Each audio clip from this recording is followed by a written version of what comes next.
আসসালামু আলাইকুম। Hello guys, আমাদের পাথর ঘষার কাজ চলিতেছে।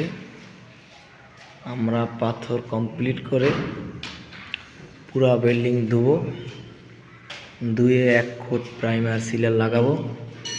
আমাদের পাথরের ঘষার কাজ চলিতেছে। এই যে দেখতে পাচ্ছেন আপনারা গাইস, আমরা সুন্দর করে ঘষে তারপরে সব জায়গা কমপ্লিট করে 1 ফুট প্রাইমার সিলার লাগাবো। এই যে গাইস আমাদের রুমগুলো দেখেন।